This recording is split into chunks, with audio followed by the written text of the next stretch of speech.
Hello students, good morning all of you. कैसे हो बच्चों? हमने 2 दिन से शुरू किया हुआ बेटा, क्या first law of thermodynamics. I think अब ये सबको क्लियर हो चुका है। This law is based on law of conservation of energy कि whenever we supply the heat to a system, dq heat is supplied to the system, then heat is utilized in two ways. One part of this heat will be useful for increasing the internal energy and the other part will be used for performing some suitable work. तो आपने कहा dq equal to du plus dw। बहुत detail मैंने आपको दी किसके बारे में, dq के बारे में, देन du के बारे में, फिर dw के बारे में मैंने आपको डिटेल एक्सप्लेन की। ठीक है, क्यों बच्चा, पता चल गया आपको? हमने ये पढ़ा कि कैसे ये first law of thermodynamics different kinds of processes explain करता है। आइसोथर्मल कैसे करता है, साइक्लिक कैसे करता है, एडियाबैटिक प्रोसेस कैसे एक्सप्लेन करता है, आइसोकोरिक प्रोसेस कैसे एक्सप्लेन करता है, आइसो मेल्टिंग प्रोसेस कैसे एक्सप्लेन करता है, बॉइलिंग प्रोसेस कैसे एक्सप्लेन करता है, Mayer's formula Cp minus Cv जो R है वो रिलेशन एक बहुत ही इंपॉर्टेंट डेरिवेशन है। किसकी हेल्प से की हमने? फर्स्ट लॉ ऑफ थर्मोडायनामिक्स की हेल्प से। ठीक है, Cp minus Cv equal to R। फिर हमने कुछ न्यूमेरिकल्स किए। मैंने आपको एक प्रैक्टिस के लिए क्वेश्चन भी दिया था, काफी बच्चों का ये क्वेश्चन ठीक था। कैसे? ये वाला क्वेश्चन अगर हम बात करें जिसका आंसर था 20 सेंटीमीटर, तो कैसे करना था? बहुत सारे बच्चों ने ठीक किया है। Work done, force into displacement, force को pressure into area into dx, dx की वैल्यू निकालनी थी। ठीक है, आपको हीट सिस्टम की दी हुई पता थी, dw इंटरनल एनर्जी du दी हुई थी, du दिया है, dq दिया है, dw निकाला, dw को फोर्स इंटू डिस्टेंस किया, फोर्स को pressure into area into distance किया, डिस्टेंस dx पिस्टन का मूव्ड निकल गया 20 सेंटीमीटर। बहुत ही बढ़िया, जपलीन बच्चे ने बहुत ही अच्छे ढंग से ये क्वेश्चन अटेम्प्ट किया था। शाबाश मेरे बच्चे, बहुत ही बढ़िया तरह से एक एक स्टेप लिख के उसने एक्सप्लेन किया मुझे। Good sign. तो ये था मेरे बच्चों फर्स्ट लॉ ऑफ थर्मोडायनेमिक्स, जिसमें आपने ये पढ़ लिया कि एनर्जी जो है वो कंजर्व होती है। फर्स्ट लॉ के कुछ ड्रॉबैक्स रहे, तो क्रिएट हुआ, सामने पिक्चर में आया सेकंड लॉ ऑफ थर्मोडायनेमिक्स। अब फर्स्ट लॉ के क्या ड्रॉबैक्स रहे, तो फिर ये पिक्चर क्रिएट हुई सेकंड लॉ की। फर्स्ट लॉ ने हमें कोई आइडिया नहीं दिया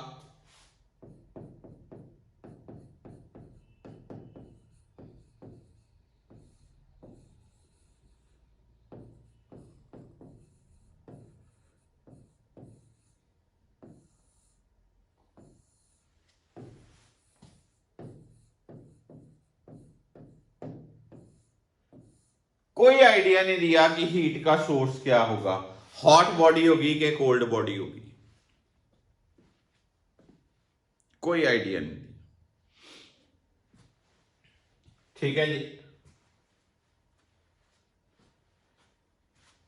फर्स्ट लॉ ने हमें कोई आइडिया नहीं दिया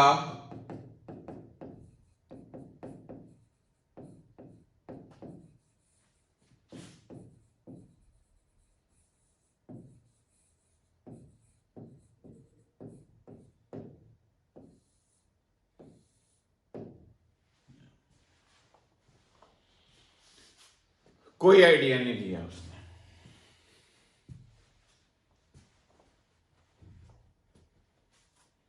कितनी हीट, उसने कह दिया कि यार हीट दोगे वर्क होगा, इंटरनल एनर्जी होगी।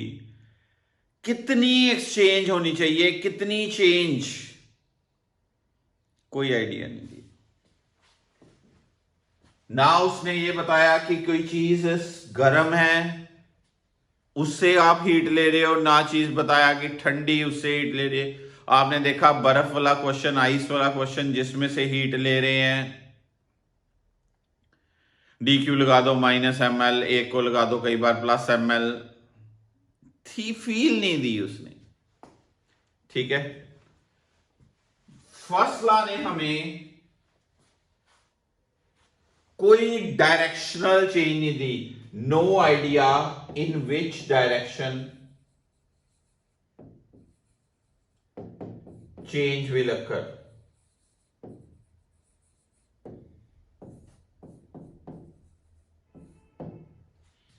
अब मान लीजिए मेरे बच्चों, एक मिनट सुनो, मैं कह रहा हूं मैं ऐसे ऐसे काम कर रहा हूं, मैं मैकेनिकल वर्क कर रहा हूं तो हाथ गर्म हो रहे हैं, ठीक है,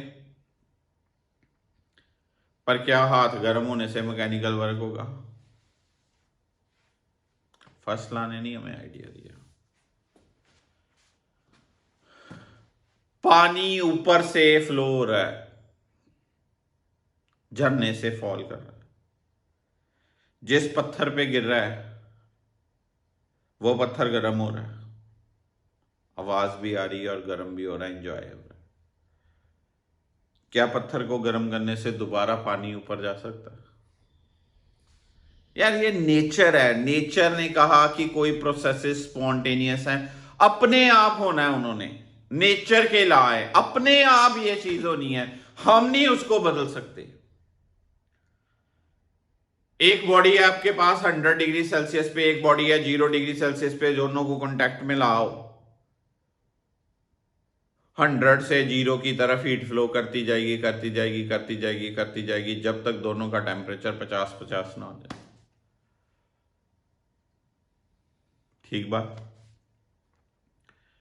क्या कभी ऐसा होगा कि एक बॉडी 50 पे है, दूसरी बॉडी 50 पे है, 50 से हीट जाई जाए, एक बॉडी 100 पे आ जाए, एक बॉडी 0 पे हो जाए? नहीं होगा। फर्स्ट लॉ ने कुछ ये नहीं कहा कि ये प्रोसेस कब होगा, उसने कहा अगर ये होगा, अगर ये होगा तो dq equal to du plus dw। Process की फील नहीं दी उसने। आप ठंडी चीज से हीट ले रहे हो, आप गर्म चीज से हीट ले रहे हो, उसने प्रोसेस की फील नहीं दी। पॉइंट फॉलो किया? तो इन चीजों के जवाब ढूंढने के लिए सामने आया पिक्चर में सेकंड लॉ।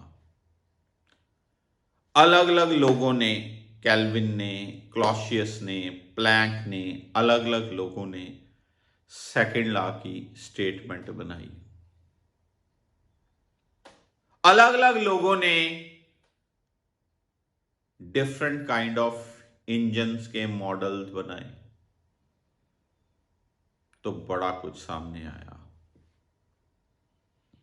तो आज मैं अपने लेक्चर में आपको सेकंड लॉ ऑफ थर्मोडायनामिक्स का content, second law of thermodynamics का कंटेंट शुरू करने जा रहा हूं, जिसमें हम पढ़ेंगे सबसे पहले हीट इंजन के बारे में पढ़ेंगे। पहले देख लो, समझ लो कुछ शॉर्ट वीडियो, फिर मैं आपको इसके बारे में डेप्थ में सिखाऊंगा।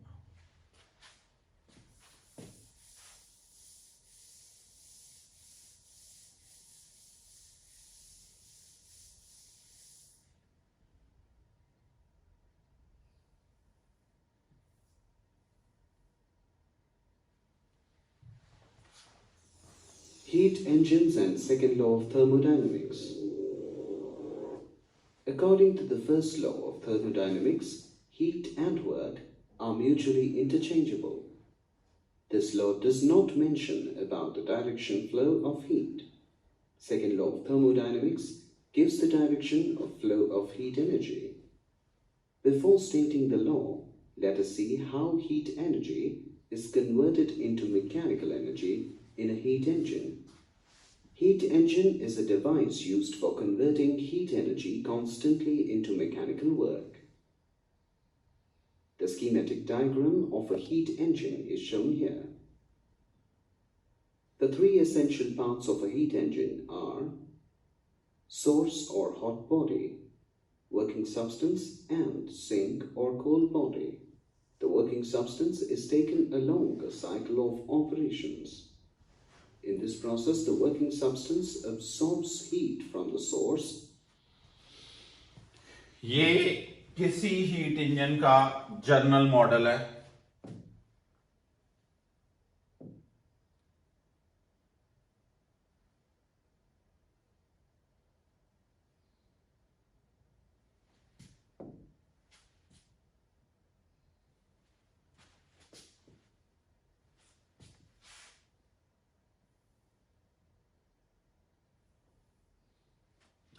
इसमें हम एक ये सोर्स है, एक ये सिंक है। सोर्स से हीट ली जाती है, सिंक पे हीट रिजेक्ट होती है और कुछ काम होता है। सोर्स से हीट ली, कुछ काम किया, सिंक को हीट रिजेक्ट की। ये मेन मॉडल होता है। Transforms part of it into mechanical energy and the remaining part of heat is rejected to the sink. After completing the operation, the working substance comes back to its original state. Heat energy is never converted completely into mechanical energy. That is, efficiency of a heat engine is never equal to 100%. Thus, we can define efficiency of an engine as the ratio of external work done to the amount of heat absorbed from the source. In heat engines, the working substance takes heat Q1 from source at temperature T1, rejects the heat Q2 to the sink at temperature T2 and does some work W. Eta is equal to Q1 minus Q2 by Q1. Eta is equal to 1 minus Q2 by Q1. There are two types of heat engines. They are internal combustion engine and external combustion engine. Petrol and diesel engines are internal combustion engines. Steam engine is an external combustion engine. Click on the link provided to see the working of an internal combustion engine.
The fact that heat energy is never completely converted to mechanical energy has become the second law of thermodynamics.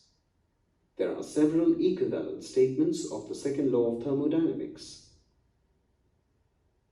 Lord Kelvin stated, "It is impossible to construct a device operating in a cycle for the sole purpose of extracting heat from a reservoir and changing it entirely into an equal amount of work without rejecting a part of the heat."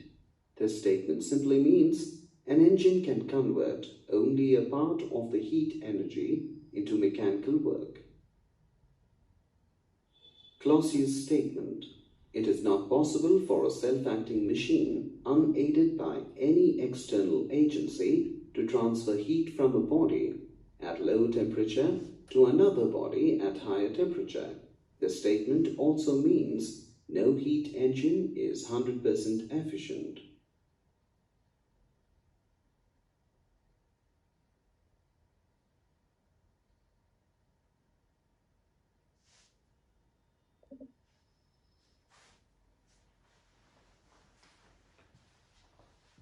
पता चला आपको कुछ ये देख के? ये सारी चीज मैंने अपने लैंग्वेज में एक्सप्लेन करनी है। हमने एक बेस्ट हीट इंजन का मॉडल हमारे सिलेबस में है, which is Carnot heat engine, वो पढ़ेंगे। 4 स्टेजेस में आपने देखा वो प्रोसेस होता है। मैं आपको ये हीट इंजन का क्लॉसियस की, केल्विन की स्टेटमेंट लिखाने के बाद हीट इंजन प्रॉपरली समझाता हूं। एक चीज पहले और देख ले।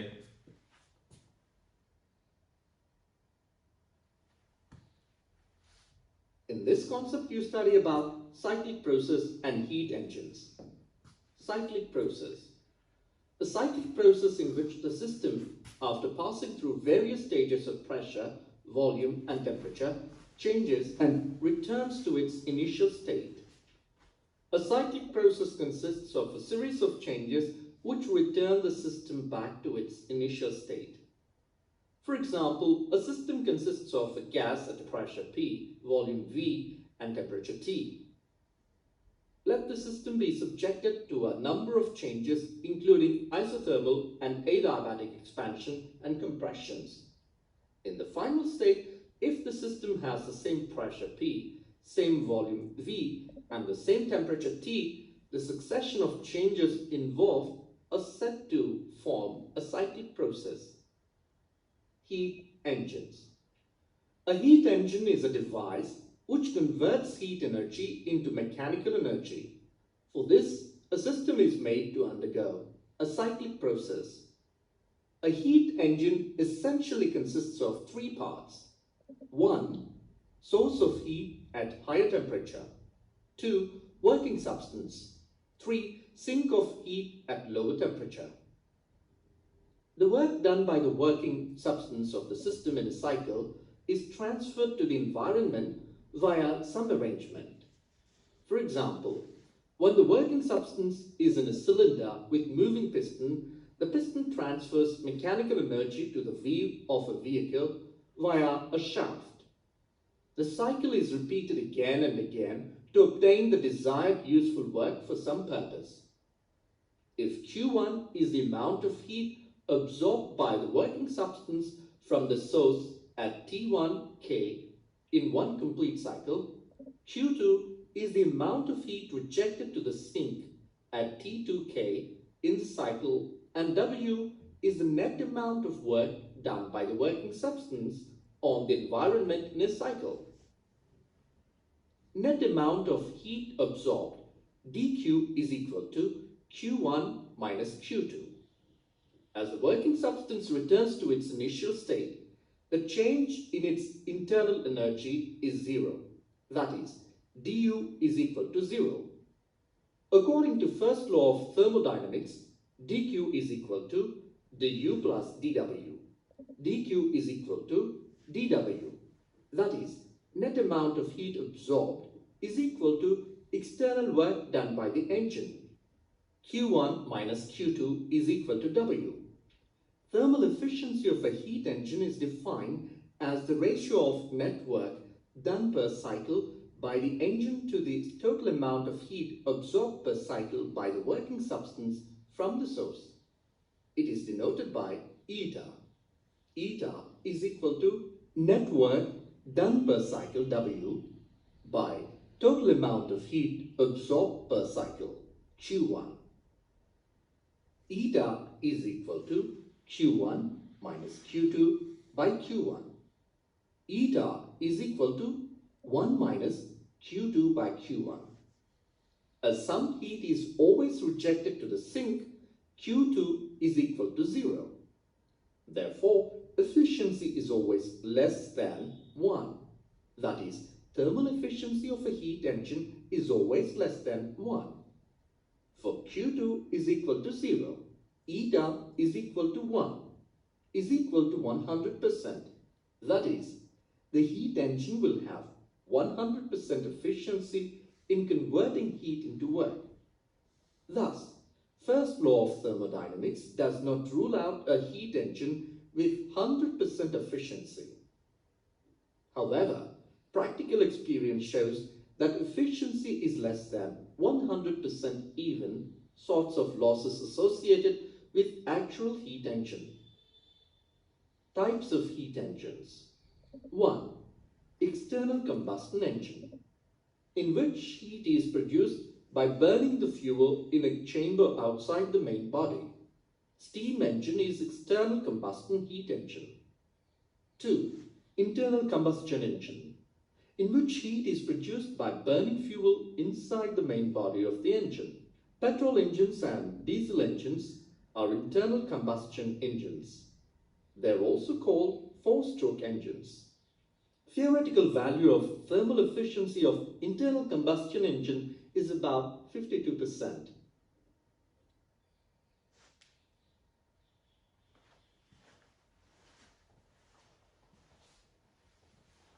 क्लियर होगी बच्चा पार्टी। अब हम अपना लेक्चर आज का शुरू करते हैं। सबसे पहले मैं आपको स्टेटमेंट्स लिखाऊंगा सेकंड लॉ ऑफ थर्मोडायनामिक्स की, फिर ये सारा कुछ हीट इंजन्स का जो टॉपिक है वो करेंगे।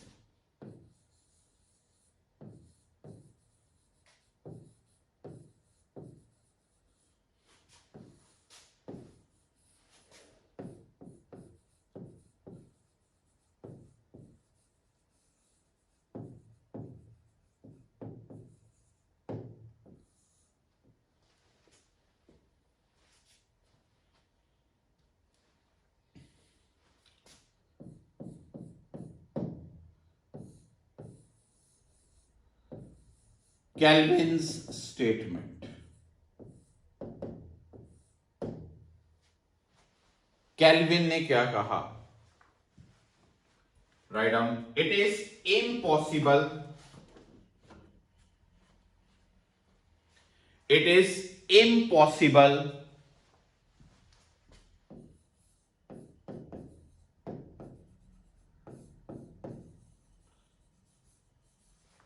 to obtain. It is impossible to obtain continuous supply of work, continuous supply of work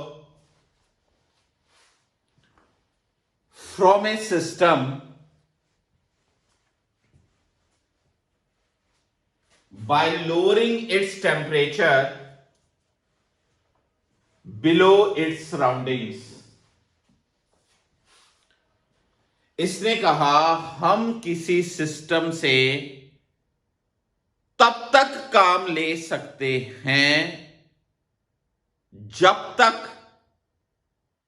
उस सिस्टम का टेम्परेचर उसकी सराउंडिंग से ज्यादा है। जैसे उसका टेम्परेचर उसकी सराउंडिंग से कम हुआ, हम उससे काम नहीं ले सकते। फील करो स्टीम इंजन, उसमें एक चैम्बर होता है जिसमें कोल डालते हैं। जब तक कोल डालते जाओगे बहुत ज्यादा चैम्बर का टेम्परेचर होता है, तब तक इंजन चलता रहता है। जैसे ही आपने कोल डालना बंद किया, उसका टेम्परेचर बाहरली सराउंडिंग से कम हुआ, इंजन काम करना बंद कर देता है। कोयले वाली प्रेस दो भी यूज करते हैं हम। घरों में दूसरी आयरन, इलेक्ट्रिक आयरन यूज करते हैं। लाइट जलाओ, स्विच ऑन करो, गर्म होगी, प्रेस होगे कपड़े। कोयले वाली प्रेस, कोयला डालोगे वो चीज गर्म रहेगी, गर्म रहेगी तो आयरनिंग कर सकते हैं। जब कोयला नहीं डालोगे, ठंडी हो जाएगी तो उससे काम ले सकते हैं हम। केल्विन स्टेटमेंट वर्ड आया, it is impossible, it is impossible to obtain continuous supply of work from a system by lowering its temperature below its surroundings.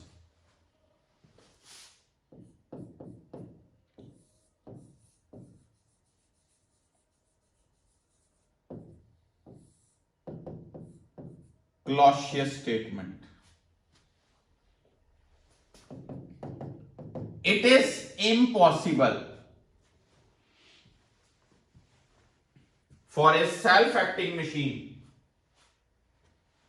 it is impossible for a self-acting machine to transfer heat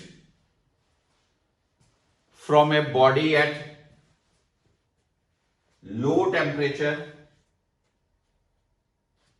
to the body at high temperature without the help of any external agent. It is impossible for a self-acting machine to transfer the heat from the body at low temperature to the body at high temperature without any external agent. Example सोचो, refrigerator अपने आप नहीं कर पाता, light आएगी, compressor चलेगा, compressor चलेगा तो लो टेम्परेचर से हाई टेम्परेचर में हीट ट्रांसफर करेगा। अपने आप फ्रिज चीजों को ठंडा कर ही जाता कोई? नहीं कर पाता। एसी अपने आप इस रूम को ठंडा कर रहा है?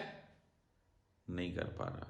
एसी चलाऊंगा, पीछे से लाइट आएगी, एसी चलेगा, एसी का कंप्रेसर चलेगा, कंप्रेसर चलेगा, वो यहां से हीट एक्सट्रैक्ट करेगा, बाहर फेंकेगा।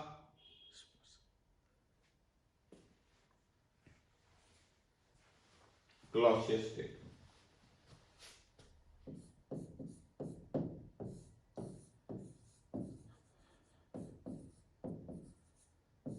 Planks statement. It is impossible to construct a machine or a device or a engine with 100% efficiency. It is impossible to construct a machine or a device having 100% efficiency. 100% efficiency वाला engine machine बनाना possible नहीं है। जिन लोगों का सपना कि हम सुबह उठ के जी 100% एफिशिएंसी वाला इंजन बनाएंगे, ठीक है जी, बाय बर्थ अगर किसी ने सपना लिया तो वो सपना टूट गया आज फिजिक्स ने, क्योंकि साइंटिस्ट, मैंने नहीं तोड़ा, साइंटिस्ट ने कहा हुआ है कि 100% एफिशिएंसी वाला इंजन नहीं बन सकता। ठीक है, प्रूफ भी करेंगे, इस सेकंड लॉ से प्रूफ भी आएगा, वो सपना टूट गया। कोई ऐसी मशीन नहीं है, कोई ऐसा अप्लायंस नहीं है, कोई ऐसा डिवाइस नहीं है, कोई ऐसा इंजन नहीं है, कोई ऐसी मोटर नहीं है जिसकी एफिशिएंसी कितनी हो, 100%। सो बचा पार्टी, 3 लोगों ने सेकंड लॉ को स्टेट किया, एक केल्विन ने, एक क्लॉसियस ने, एक प्लैंक ने। केल्विन ने कहा, आप एक चीज नोट की, it is impossible, it is impossible, it is impossible. यार ये लॉज पहले ही नेगेटिव में है। लोग कहते हैं, किसी बच्चे से पूछे या किसी हम कहें कि किसी से गाइडलाइंस लेने जाओ, कोई इंग्लिश लिटरेचर वाला बंदा हो, कहता है nothing is impossible, everything is possible, I am possible. Impossible में वर्ड में छुपा है आई एम पॉसिबल। यार ये लाई ऐसे पहले स्टार्ट हो रहे हैं नेगेटिव अप्रोच में, it is impossible, it is impossible. वो कहता हम किसी सिस्टम से काम तब तक ले सकते हैं जब तक उसका टेम्परेचर सराउंडिंग के टेम्परेचर से ज्यादा है। वो कहता हम किसी सिस्टम से हीट ट्रांसफर तब कर सकेंगे लो टेम्परेचर से हाई टेम्परेचर की तरफ अगर आपको कोई external agent, external machine, external device आपके साथ लगा है। अपने आप हीट ट्रांसफर नहीं हो पाएगी। और ये तीसरा लॉ क्या कहता है, प्लैंक स्टेटमेंट। प्लैंक स्टेटमेंट क्या कहता है, प्लैंक ने क्या कहा कि कोई भी 100% एफिशिएंट मशीन, इंजन, साइकिल कोई ऐसा डिवाइस नहीं है जिसकी एफिशिएंसी 100%, मेरी एफिशिएंसी भी 100% नहीं है, आपकी 100% नहीं है। हो सकता है भाई किसी और फैक्टर में आपकी 100% एफर्ट्स हों, फिल्में देखने में, गेम्स खेलने में, पढ़ाई करने में 100% एफिशिएंसी नहीं है। ठीक है जी। मैं आपको कमेंट नहीं कर रहा हूँ, सॉरी। तो it is impossible, it is impossible, it is impossible. Impossible मतलब पहले ये तीनों लॉ का ड्रॉबैक है, ये नेगेटिव इन अप्रोच है, नेगेटिव इन अप्रोच। समझे बात को? ओके, सेकंड लॉ की ये 3 स्टेटमेंट्स हैं। आइए बेसिक स्टार्ट करें। हीट इंजन,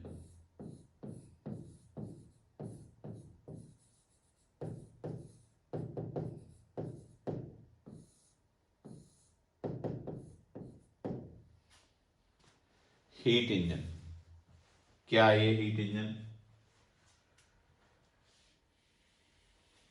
विच कन्वर्ट्स, नाम नहीं क्लियर है, विच डिवाइस और machine which converts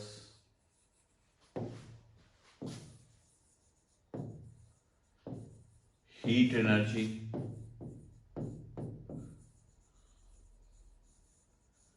into mechanical energy।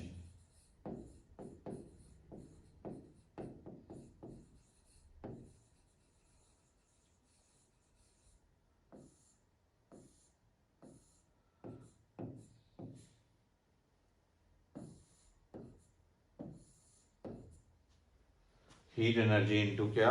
Mechanical energy. एक ऐसा डिवाइस, एक ऐसा इंजन जो हीट एनर्जी को, नाम ही है हीट इंजन, मैकेनिकल एनर्जी में कन्वर्ट। ठीक है, इसके मेन पार्ट्स होते हैं source of heat,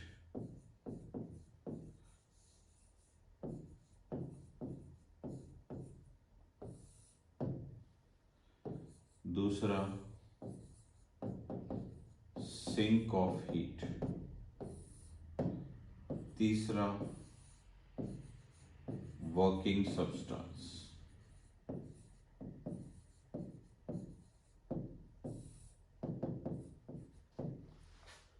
source of heat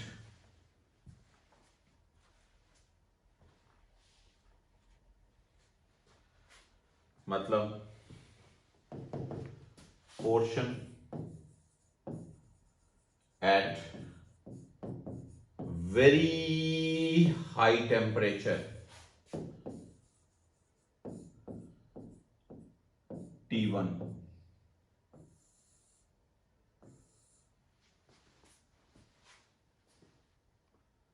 from where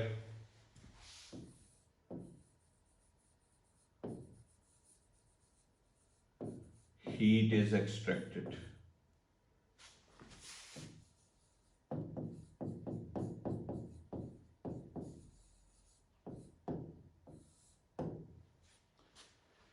एक बहुत हाई टेम्परेचर का पोर्शन जहां से मैंने हीट लेनी है उसको बोलते हैं source. It should have infinite capacity.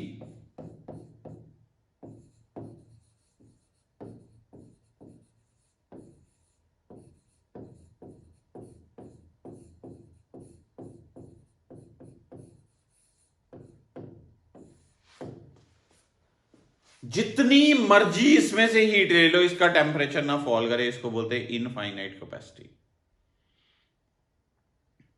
समझे बात को?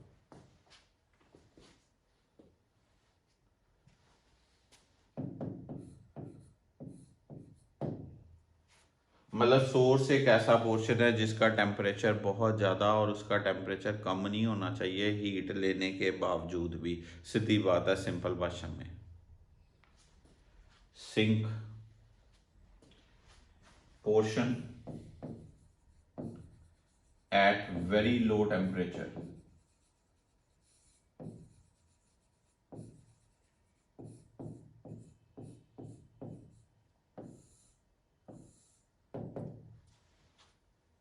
T2.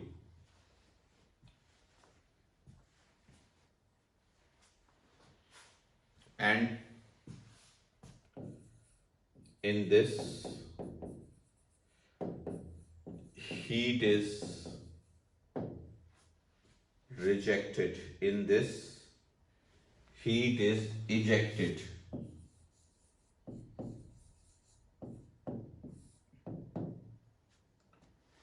It is also having infinite capacity. मतलब जितनी मर्जी इसको हीट दे दो, इसका टेम्परेचर नहीं बढ़ना चाहिए। जितनी मर्जी इसको हीट दे दो, इसका टेम्परेचर नीचे बढ़ना चाहिए। एक कंसेप्चुअल क्वेश्चन, क्या हम हीट इंजन को एक रूम में चला सकते हैं? अगर आप बेंगलोर, एक साइंस म्यूजियम है, बहुत बड़ा, इंडिया का सबसे बड़ा साइंस का म्यूजियम है बेंगलोर, आप जाके उधर देखो। वहाँ पर एक हॉल में हीट इंजन चलाते हैं, दिखाते हैं कि कुछ देर बाद वो हीट इंजन चलना बंद हो जाता है। क्यों? हीट एक्सट्रैक्ट करनी है, चलना है इंजन ने, हीट रिजेक्ट करनी है रूम में। अगर रूम में हीट रिजेक्ट करनी है तो कुछ देर बाद रूम का टेम्परेचर बढ़ जाएगा और इंजन चलना बंद हो जाएगा। केल्विन ने क्या कहा? हम तभी तक किसी सिस्टम से काम ले सकते हैं जब तक उस सिस्टम का टेम्परेचर सराउंडिंग के टेम्परेचर से ज़्यादा है। अब हम प्रैक्टिकल बात करें, जो हीट इंजन जो हमने पढ़ना है, या आपने प्रैक्टिकली पुराना हीट इंजन, कोल इंजन देखा हो, स्टीम इंजन जिसको बोलते थे देखा हो। एक चैम्बर होता है जिसमें कोयला बंदा डाली जाता है, डाली जाता है, डाली जाता है, इंजन चलता है, और उसके ऊपर एक आउटलेट होता है जिससे धुआं निकल रहा होता है।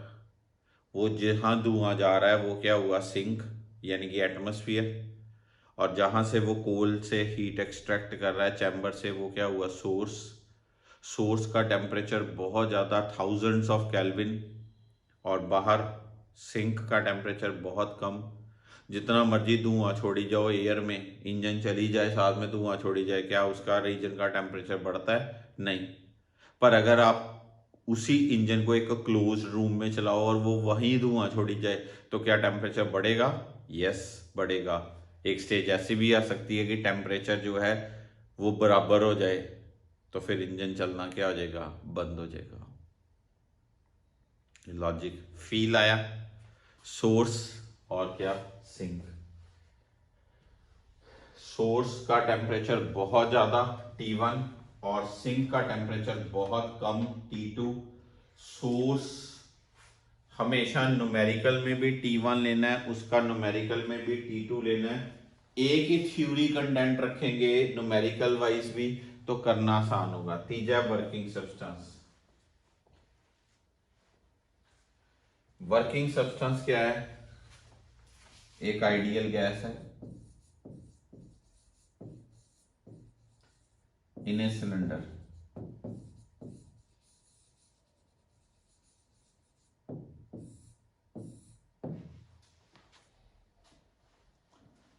इसको मैं डिटेल में समझाता हूं।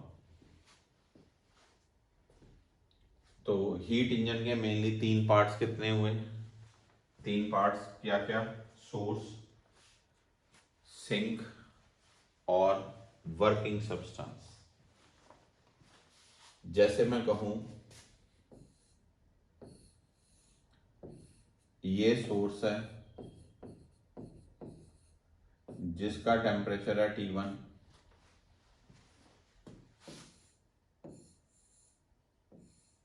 ये सिंक है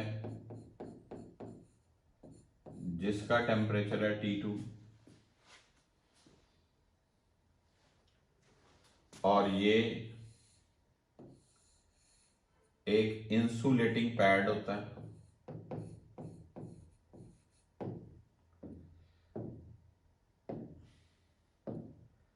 और यहां पर मेरे पास एक सिलेंडर होता है,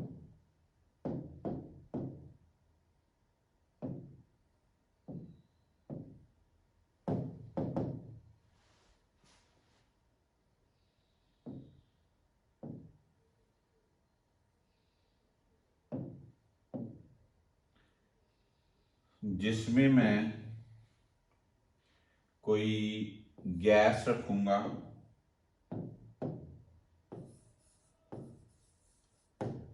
ठीक है जी। इस सिलेंडर की जो ये बाउंड्रीज हैं,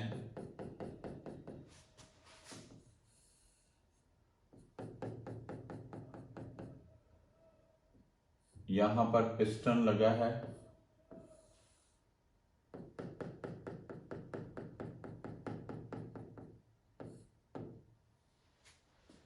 इसकी वॉल्स जो होती हैं वो एडियाबैटिक होती हैं, यानी कि नॉन कंडक्टिंग।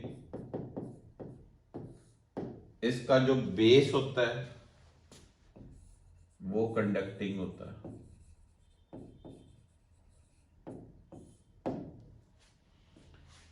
क्या करते हैं कि इस पहले सिलेंडर को यहां सोर्स पे रखा जाता है, जहां से बेस के थ्रू ये हीट एक्सट्रैक्ट करता है, और Q1 मान लो हीट एक्सट्रैक्ट की इसने, ठीक है। फिर इसको इंसुलेटिंग पैड पे रखा जाता है। इंसुलेटर बेस भी हो गया, दीवारें भी इंसुलेटर होंगी, हीट एब्जॉर्ब की हुई है, तो ये थोड़ा सा एक्सपैंड ओवर होता है। फिर इसको सिंक पे रखा जाता है। ये सिंक में हीट रिजेक्ट, पिस्टन को पुश किया जाता है, हीट रिजेक्ट करता है, फिर वापस आ जाता है पैड पे अपनी इनिशियल स्टेज में। फिर सोर्स से हीट ली, कुछ सिंक पे हीट रिजेक्ट की, फिर इनिशियल स्टेज, सोर्स से हीट ली, सिंक से हीट रिजेक्ट की, इनिशियल स्टेज पे। तो ये प्रोसेस चलता रहता है। याद रखना, ये एक साइक्लिक प्रोसेस होता है।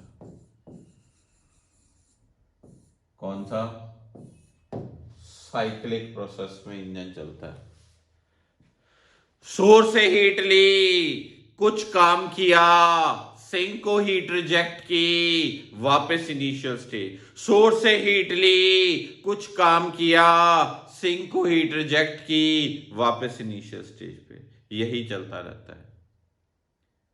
4 स्टेजेस पे प्रोसेस होता है। पहले सोर्स पे रखना, ये एक्सपैंड होगा, फिर पैड पे रखना, एक्सपैंड होगा, फिर सिंक पे रखना, कंप्रेस करना, फिर पैड पे रखना और कंप्रेस होना। 4 स्टेजेस में ये इंजन वर्क करता है। इसलिए इसकी ऑपरेशनल स्टेजेस में मैं 4 प्रोसेस लिखूंगा: isothermal expansion, adiabatic expansion, isothermal compression, adiabatic compression. तो मेन थीम पहले आपको क्लियर होना चाहिए। क्या थीम है जी? क्या थीम है बच्चा पार्टी? कि कोई इंजन सोर्स से हीट लेगा जिसका टेम्परेचर बहुत ज्यादा है, T1 much much much much greater than T2, कुछ हीट रिजेक्ट करेगा, किसको? सिंक को, कुछ परफॉर्म करेगा, वर्क डन। अगर Q1 हीट ली, Q2 हीट रिजेक्ट की, तो नेट हीट एब्जॉर्ब्ड कितनी हुई? Q1 minus Q2। क्योंकि ये साइक्लिक प्रोसेस पे चलता है, वापस इनिशियल स्टेज पे आ जाता है, तो चेंज इन इंटरनल एनर्जी कितनी हुई? 0। फर्स्ट लॉ क्या कहता है? dq equal to du plus dw। It is Q1 minus Q2, it is 0, it is w। तो w किसके इक्वल आ गया? Q1 minus Q2।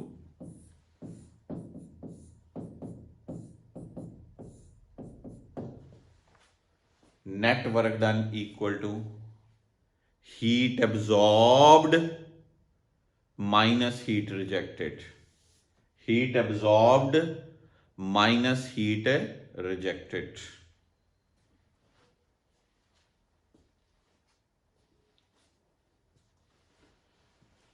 ये मेन मैकेनिज्म है। फील आया? हीट इंजन किस पे? चार सोर्स से हीट ली, सिंक को हीट रिजेक्ट की, कुछ काम किया, वर्क डन क्या हुआ? Absorbed heat minus rejected heat. क्योंकि साइक्लिकली चलता है इसलिए d q equal to d डब्ल्यू। डी क्यू इक्वल टू क्या? डी डब्ल्यू। पहले पढ़ के आ रहे हो फर्स्ट लॉ, वो तो चलेगा ही चलेगा, अप्लाई होगा ही होगा।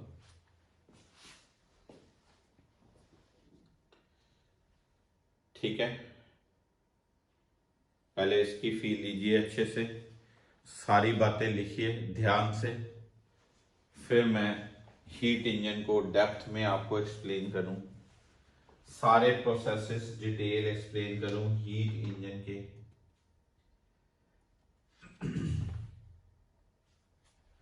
अलग अलग लोगों ने अपने अपने हीट इंजन्स के मॉडल बनाए। आपके सिलेबस करिकुलम में मोस्ट एफिशिएंट इंजन है which is Carnot heat engine.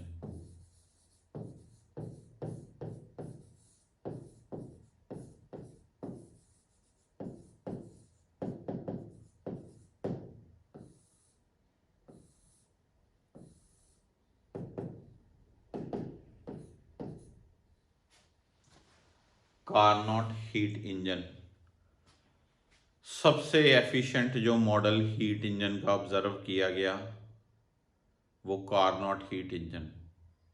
This part समझे? अलग अलग लोगों ने सोर्स के टेम्परेचर फिक्स रखे, सिंक का टेम्परेचर फिक्स रखा जो वैल्यू T1 T2, और अपने अपने इंजन्स को उन टेम्परेचर वेरिएशंस में चलाया। तो प्रैक्टिकली ऑब्जर्व किया गया कि सबसे ज़्यादा एफिशिएंट कौन सा इंजन बना? Delivered by Carnot, Carnot heat engine. Carnot heat engine सबसे ज़्यादा efficient engine, Carnot heat engine. हमारे +1 के सिलेबस करिकुलम में कार्नोट हीट इंजन है। It is very very important for your school version paper, 5 marks का question, और it is very important for competitive point of view. उसका work done का expression या उसकी एफिशिएंसी का एक्सप्रेशन न्यूमेरिकल क्रिएट होता है। तो कार्नोट हीट इंजन के बारे में क्या लिखूंगा? The most efficient engine among variety of engines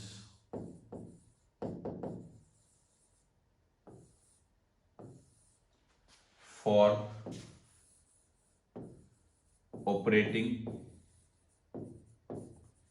in same temperature ranges of source and sink। Source का टेम्परेचर T1, सिंक का टेम्परेचर T2। सोर्स और सिंक में चल रहा सबसे ज्यादा एफिशिएंट इंजन कौन सा? Carnot engine. 4 स्टेजेस में कार्नोट इंजन चलता है।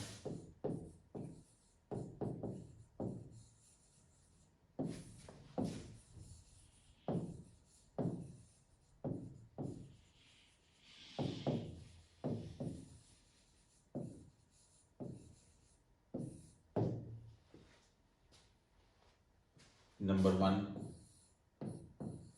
Isothermal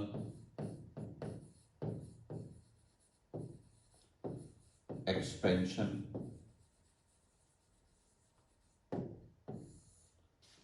number 2 adiabatic expansion, number 3 isothermal compression, number 4 adiabatic compression.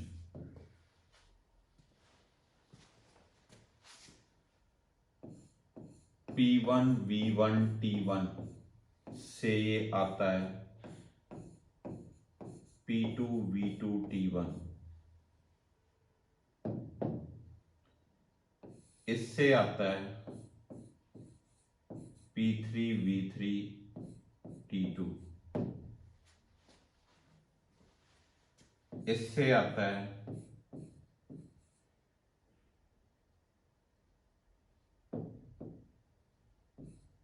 P4 V4 T2।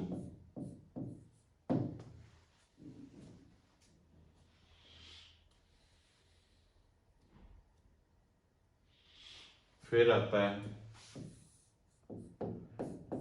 P1 V1 T1, कहां से चलता है? इस पैरामीटर से। कहां पे आता है? इस पैरामीटर पे। यहां पर पहली स्टेज पे होता है आइसोथर्मल एक्सपेंड, टेम्परेचर सेम, मैं डिटेल बताऊंगा। दूसरा होता है एडियाबैटिक एक्सपेंड, टेम्परेचर भी चेंज। तीसरा होता है आइसोथर्मल कंप्रेशन, टेम्परेचर सेम। चौथा होता है एडियाबैटिक एक्सपेंड कंप्रेशन, टेम्परेचर भी चेंज। इस स्टेज में यहां पर ये हीट एब्जॉर्ब करता है Q1, और इस स्टेज में यहां पर ये हीट रिजेक्ट करता है Q2। Absorbed heat Q1, rejected heat Q2। Absorb कहां से? सोर्स से। रिजेक्टेड कहां पर? सिंक में। कहां पर? सिंक में। सोर्स से हीट ली, सिंक को हीट रिजेक्ट की।